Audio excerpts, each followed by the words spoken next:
1976 সালে জেফ্রি এপস্টেইনের যদি একটা কথাকে ঠিক মতো পাত্তা দেওয়া হতো তাহলে আজকে জেফ্রি এপস্টেইন মানুষরূপী এই সমস্ত মনস্টারদেরকে নিয়ে এত বড় পাপের সাম্রাজ্য কখনই গঠন করতে পারত না।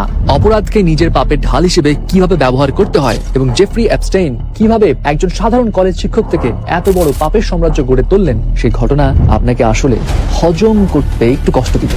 জেফ্রি এপস্টেইন খুব সাধারণ একটা পরিবারের সন্তান ছিলেন। তার বাবা ছিল গার্ডেন কিপার, কিন্তু জেফ্রির অসাধারণ মেধা ছিল স্পেশালি ম্যাথ এবং ফিজিক্সে, যার কারণে মাত্র 21 বছর বয়সে সে ডাল্টন স্টেট কলেজে ম্যাথের শিক্ষক হিসেবে জয়েন করেন এবং এই কলেজে সমস্ত ধনীর ছেলেমেয়েরা পড়াশোনা করত এবং এই কলেজে শিক্ষকতাকালীন সময় ওয়াল স্ট্রিটের অন্যতম বড় ব্যাংক বিয়ার স্টার্নস এর সিইও তাকে ডাক দিয়ে পাঠায়, কারণ সেই সিইওর ছেলেও ওই কলেজে পড়াশোনা করত।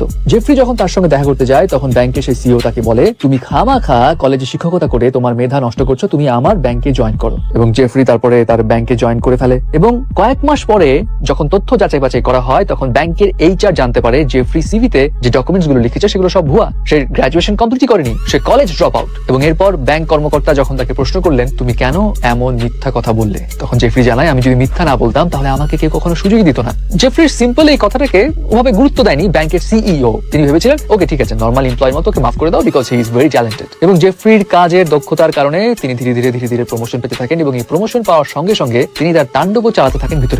ব্যাংকের শেয়ার এদিক ওদিক থেকে সরানো, নামে বেনামে লোন দেওয়া, নিজের পার্সোনাল এক্সপেন্সেস ব্যাংকের নামে করা, এই সমস্ত কাজ তিনি করতেন। কিন্তু এই সমস্ত কাজে তিনি বারবার পার পেতেন কেন? বিকজ এখানে তিনি একটা গেমও খেলেছিলেন।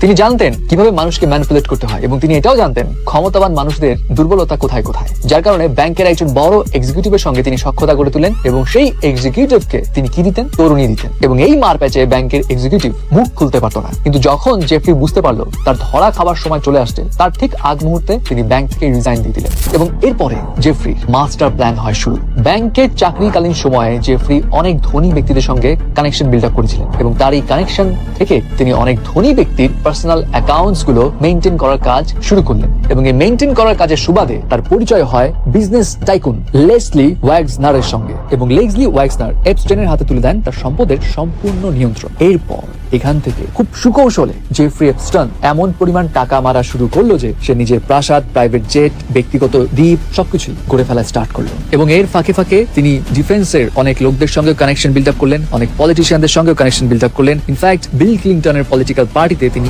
ইনভেস্ট করা শুরু করলেন এবং শুরুতে এই সমস্ত টাকা পয়সা দিয়ে বা নানা রকম সাহায্য করে যখন সখ্যতা গড়ে তুলতো তখন তিনি তাদেরকে তার প্রাইভেট বিচে রাখতেন এবং এই প্রাইভেট বিচে কি পরিমাণ নোংরামি চলতো সেটা আমরা সবাই জেনেছি। সেই নোংরামির ভিডিও এবং ছবিগুলো তিনি ডকুমেন্টস করে রাখতেন এবং এইটা দিয়ে পরবর্তীতে আবার কাজ হাসিল করতেন। এবং আজকের সবাই জেফ্রি এপস্টেইনের এই ফাইলে যাদের নাম উঠে এসছে তাদের সবার বিষয় জেনে অনেকেই শক এবং এখানে এমন পরিমাণ বিকৃত কাজকর্মের কথা ঘুরে বেড়াচ্ছে যেগুলো আসলে মুখ দিয়ে বলতেও বিবেকে বাধে। এবং জেফ্রি এখানে তরুণীদের কিভাবে কালেক্ট করতে জানতেন? জেফ্রি অনেক সময় মেয়েদেরকে এডুকেশনের লোভ দেখাতো, যে সমস্ত বাচ্চা কাচ্চারা সুবিধা বঞ্চিত ছিল তাদেরকে বলতো তোমাদের পড়াশোনা করাবো এবং এরপর তাদেরকে নিয়ে আসতো। আর তারপর তাদের সঙ্গে কি হতো হয়তো সেটা আমরা কিছুটা আজ করতে পারি।